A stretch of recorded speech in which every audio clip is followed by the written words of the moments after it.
If you're going through a breakup right now and you have just come to the realization that the person you were with never loved you in the first place, I know how painful this realization might be. It causes you to feel all kinds of feelings. You feel angry, you feel frustrated, you're sad, you're ashamed of how you're feeling or how you allowed yourself to feel, especially if you stayed longer in the relationship that you know you should have. What would you do at this painful moment? I think this realization, painful as it is, it could be one of the most eye-opening moments in your life. It could be one of the most life-changing moments in your life. No exaggeration. I know that this is exactly what happened with me. I also know that when you allow yourself to sit down with pain, to feel it, to experience it, but at the same time to be open for that pain to teach you what it's here to teach you,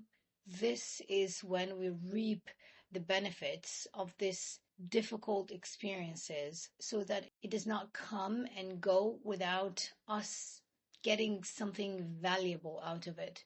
Because I firmly believe that every difficult situation or experience we go through in this life, it's here to teach us something. I know that this might not be what you really want to hear right now. You mean sit down with the pain and learn from it. You are sad, you're frustrated, you're angry, and you don't know how you're going to move forward. You don't know how you're going to continue your life, especially if you are someone who has anxious tendencies. This breakup could feel like a threat to your survival. It might feel like life or death. But I also know that this pain is an opportunity to work on your anxious attachment tendencies. So why don't you put some relaxing music, take a few deep breaths, and then get out your journal, sit down, and start writing. What did you find out about yourself? What did you find out about how you approach love?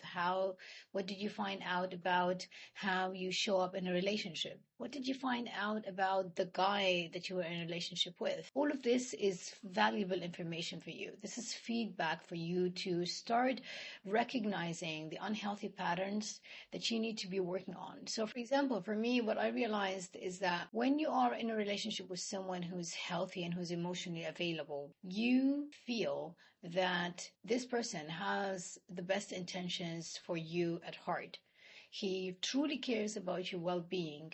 He is there in the relationship all the time. He makes you feel seen, safe, supported. He knows how to meet your needs, and he is there with you in the room when things get real, when things get difficult, when you guys need to have difficult conversations.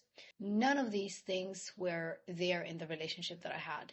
This person, he was only there when I supported him, when I listened to his old problems and I helped him solve his. But when it was my turn, when I was having a bad day, when I needed someone who, I could lean on, when I needed someone to support me, he was not there. Not only he was not there for me when I was hurting, but he was actually the reason most of the days when I felt bad.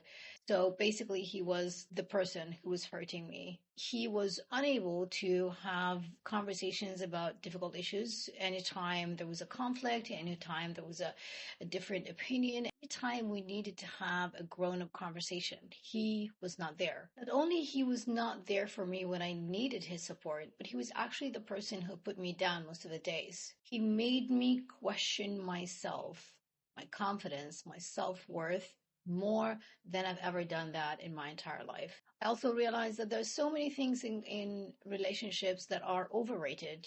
Sometimes we talk about, oh, how great it is to have a long conversation with this one about, movies or the places that we've been to, laughing together, listening, having the same taste in songs, or like there are many things in relationships that are overrated. On the other hand, there are things that we really don't pay much attention to, and these are the things that really matter the most. Love is not something that we have to earn. Love is not something that we have to work for. That was another thing that I learned. You know that a person cares about you when he respects your boundaries, when he takes care of you physically, mentally, emotionally, when he supports you, when he makes you feel safe more than anything else, when he can have a grown up conversation without lashing out, without blaming, without calling names, without yelling. This is a person who truly cares about you and who is capable of offering this currency of love.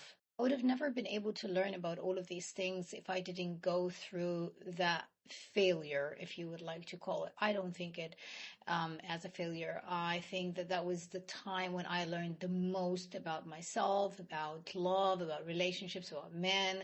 So that experience, as painful as it was a priceless opportunity for me to learn everything I needed to learn so that I can move forward, start feeling more confident, more secure in myself, but also knowing what kind of relationship I would be looking for and the kind of man who I want to be sharing my life with.